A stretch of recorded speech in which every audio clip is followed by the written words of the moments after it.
Before we get into this video, I want to say thank you guys so much for 1,000 subscribers. I honestly started this channel as a joke and didn't think I was going to keep it going. Well, now it's still a joke, but I'm not stopping anytime soon. I appreciate you guys for the support. It really does mean a lot.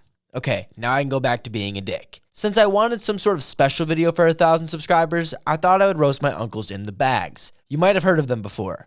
The one with all the holes in his game, Swiss cheese, and the self-proclaimed unconventional conventionist, Disc Golf Jesus. Whatever the fuck that means. Let's jump straight into the bags. For those that don't know, Disc Golf Jesus only throws forehand anhyzer shots, so most of you can probably relate. Seriously though, he doesn't throw backhands like ever. Also, if you haven't seen by now, he's played over 250 days straight begging Innova to make that Halo groove. At this point, he'll probably need to get on his knees another way if you know what I mean. He putts with voodoos, and I can't talk too much shit because I also use them. However, I grew up. The only quality disc Gateway makes is putters, and you pick the worst one. If you're gonna steal James Conrad's look, it only makes sense to bag an Envy, which happens to be the only backhand disc he has. Yeah, I don't know what makes a disc a backhand one either. Heading over to fairway drivers now since he doesn't bag any mid-ranges. No, that's not a joke. Kicking off with a Xenon, which is an extremely overstable disc that can handle as much ante as a person can put on it. I guess I'll get points for using a unique brand, but I don't know any other person that uses this disc. For good reason too.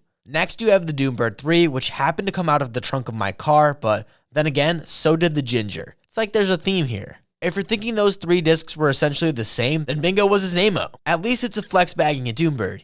Even better is not having to pay for one. The Ginger literally has my name on the bottom of it, so you know that shit. Oh, sorry. I meant you know it's shit. I look back wondering why I convinced myself this disc was better than the Firebird, but it's not. Stick with the FD3 and you'll be just fine for the karate chops you call a forehand. Wait, what's the point of having the Spice and Ginger? I'm confused trying to dictate the difference in shots for each disc. Yeah, I'm just gonna move on and assume you wanted to give more money to Clash, which I'm also guilty of. The Cookie is a great straight flying disc, which makes me wonder how it ended up in your bag, because it won't immediately start fading due to the overstability. If anyone is looking for a manageable fairway that you can put some power in without worrying about the disc flipping, check out the Cookie. You can still put power in it trusting it'll hold up. Don't believe me? Just watch how Disc Golf Jesus throws and tell me it can't handle more torque than Tina. Oh look, another Clash disc. Who would have guessed? Not me, because how the fuck did the soda end up in your bag? I only say it because it's the disc I would actually recommend to every disc golfer because it's such a good understable fairway that even the noodliest of arms can get to turn. So why is it in your bag? I'm gonna assume this disc gets pulled out once a month or whenever there's a shot over water. If for some reason you decide to learn how to backhand one day, maybe on the 700th day of playing in a row, this would be the disc I would tell you to master. Any player should be able to get this disc to do whatever they want, except for aggressive anhyzer forehands.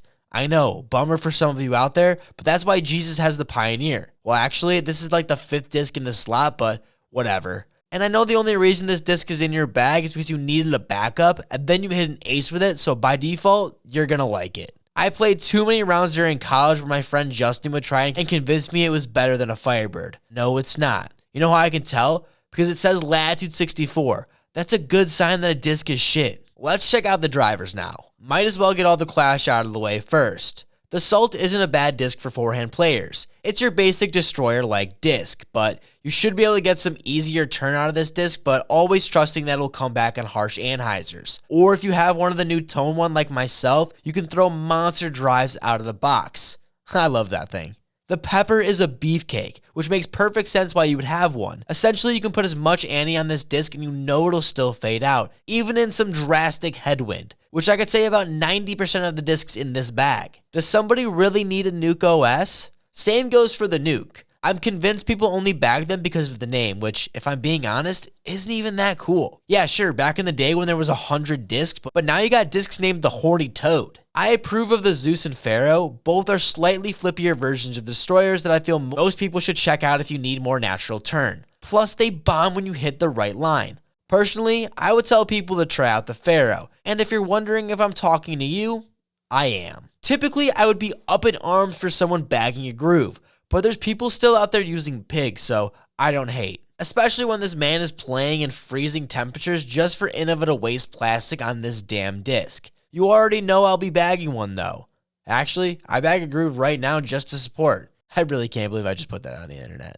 If you think I'm being easy for not shitting on this disc, it's because it's not as fun when you guys will agree with me. That's why I'll keep hating on the glitch so you pissed off fanboys can keep letting your feelings out in the comments. For fuck's sake, I tried to be nice with the damn groove, but the Boreum just ain't it. They tried being clever with their curved rim, saying something about it flying like an airplane, but I stopped listening once I felt one and realized it was the worst feeling disc of all time.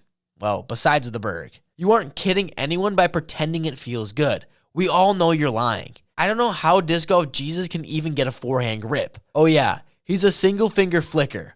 Fucking weirdo. The only other Innova disc in the bag is an Excalibur, which if you're a forehand dominant player that relies on forcing anhyzers and getting it to S, give this disc a try. Or if you want to get better, start working on form, but who am I kidding? You're just going to get this disc. However, for that 1% that is going to listen, check out the Construct. Hopefully it gets thrown more than Jesus throws his, because this thing could become a workhorse for some players. At least I think so. I just looked at the numbers. No way that shit's going anywhere near my bag. I'm not even going to pretend to know what the Synapse is like, which is fine because half of you haven't heard of this disc anyways. Lastly, we have the Castoplast Rask, which is only in the bag because he wants to be weird, which is the conclusion I've came to. No other reason someone would bag a Groove, Boreum, and Rask other than screaming I want attention. If you want to see some more overstable discs thrown on the most anhyzer you've ever seen, go check out Disc Golf Jesus playing a round of disc golf every single day until Innova makes that Halo groove. And go give his channel a sub too.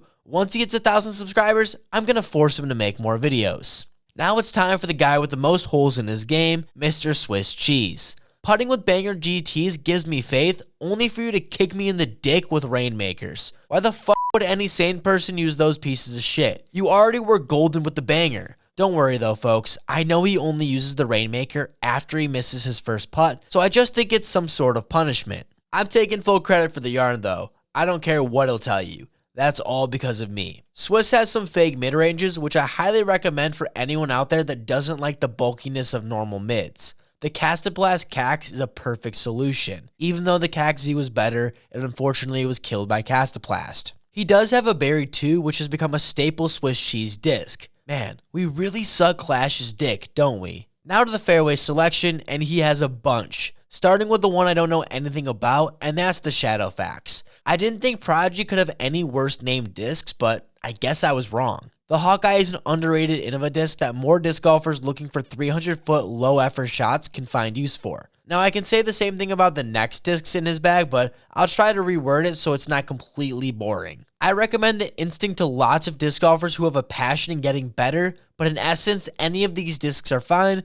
besides the H4 V2. Fuck that disc. I hope that wasn't too cringy, but I don't care all that much since Swiss is bagging a felon. I don't know how many times I have to say how I'm embarrassed to be around him with that disc, but for some reason he still bags one. Which is weird, because I don't think I've seen him have a good throw with it. Ever. Not sure if the Roadrunner is a fairway or a driver, so this is a good transition point. But I do like this disc for most disc golfers. I haven't met anyone yet who hasn't been able to find success with it. A 9-speed that has lots of turn for slower arm speed players to get a nice flight out of the box. A good compliment is the Mamba, which happens to be Swiss's favorite disc. I don't even know if that's true, but it's the mold I've remembered in his bag for years. For the longest time, Swiss needed a disc that would hold to the right the entire flight, and this was the disc that did the trick. Now, I'm not sure if I recommended it to him, but fuck it, I'm claiming that one too. I do know for a fact though, the only reason a honey was in his bag was from the amount I would talk his ear off about it. Seriously, if I annoy you with the amount I talk about it, you can only imagine how Swiss feels. Lastly, the Hades,